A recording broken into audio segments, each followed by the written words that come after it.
Hello friends, what's up? Hope you're having a great day. I want to give you some advice and ideas about breathing life into deals that other people can't get done and never giving up on a sale no matter what.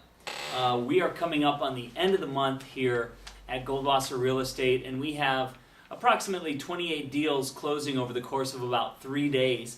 And one thing that we've run into the past is a lot of these deals falling off for whatever reason, being pushed or falling apart for reasons such as inspections or financing or things of that nature. So what I wanted to do today is just give you really about 6 tips on how to close deals, get things done, and the mindset and the attitude that you should take into every single deal that you put together is that this deal will get done. That's the mindset. You need to think to yourself, every deal I put together gets done. And that's how you close more sales. I had a great month last year where I was able to close 22 deals in a month, which was close to $200,000 in commissions. And someone was asking me, how do you do that? And truthfully, there's several ways, but one is you have a great team of people that helps you with that, which at Goldwasser Real Estate we all have. But the other thing is once you get a home under contract, you do not let anything stand in the way of that deal getting done. So that's what this entire deal is about. It's for our agents at our office, it's for salespeople out there, it's for people coming to our high voltage sales tour to get information on how to take your career to the next level.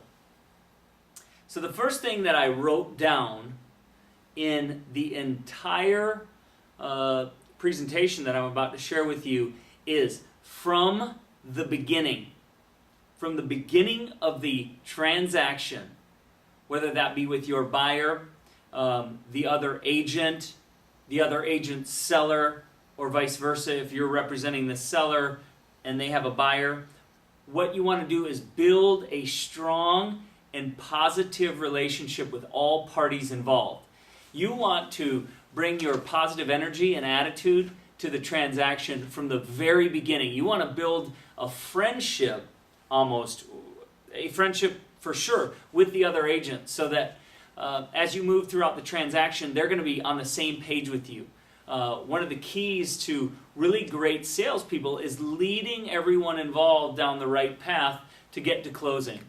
So when you have a really positive relationship with another agent that is involved, when you don't go into negotiations trying to be a hard head, when you give them good factual information, if you're trying to negotiate really strongly for your client, if you're buying a property or if you're on the sale, don't do it in a way that's negative. Do it in a way that's positive, informative, and that gives that agent information to go back to their clients with, to make sure that their clients understand. Because one of the big challenges a lot of times with transactions is you're dealing with another party on the other end that is not as experienced as you.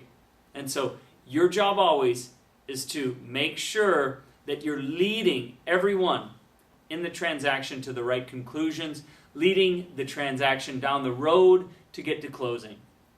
And you also want to build a positive relationship with the other agent's clients or your clients. You want to have a good relationship with them so that when it comes time to for hard negotiations, you guys have a really open and honest communication and dialogue where you're working together to get things done.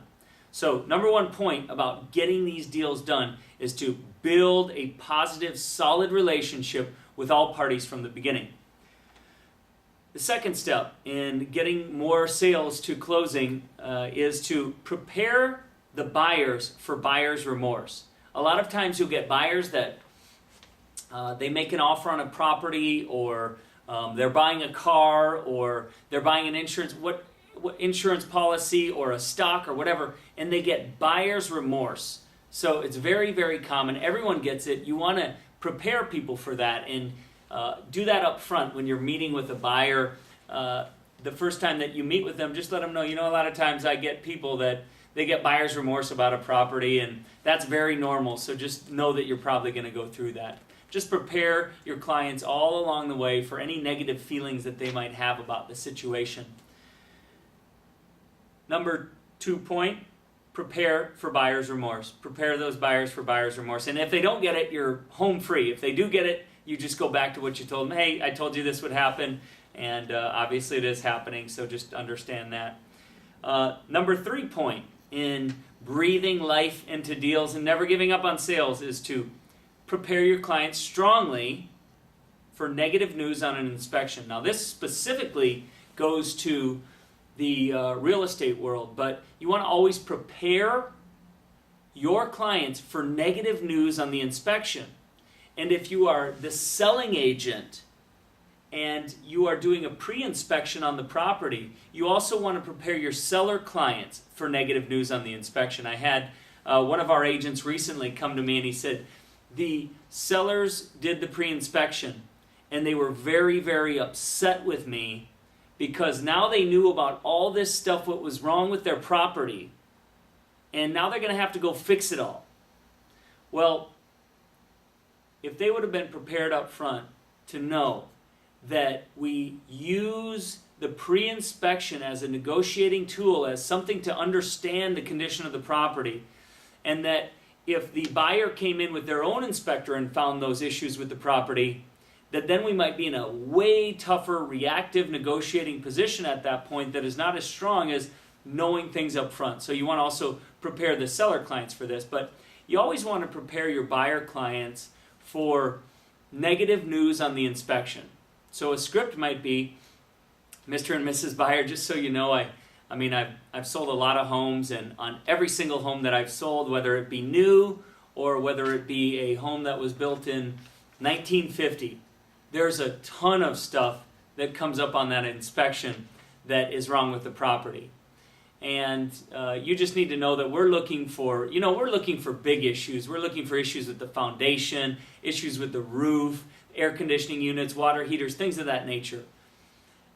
We aren't necessarily looking for toilets to be tightened down. So if you prepare those buyers for negative news on the inspection, if the inspection comes back good, then you're like, wow, this one's really good compared to a lot of them I've seen.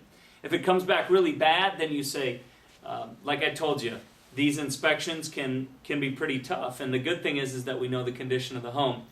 So you're able to more properly prepare the client for that bad news. They're expecting bad news. And then when they get good news or not so bad news, they're going to feel better about the transaction. So you always want to prepare your client strongly for negative news on the inspection. Number 4 step is prepare everyone for contingencies and always let your clients know the options.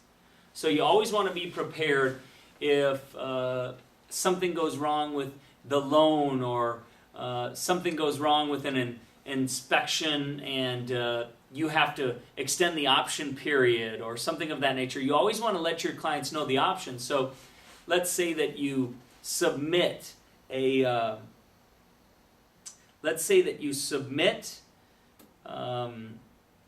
amendment on the last day of the option period in a real estate transaction. Or even let's just say it takes 2 days for the sellers to respond to you on that, and you get to that last day. You want to let the buyers know their options. And so you also want to let them know at the time that they make their request for repairs what the options are as well. And those options are that if they ask for 5 repairs, the seller can agree and sign off on all 5 repairs.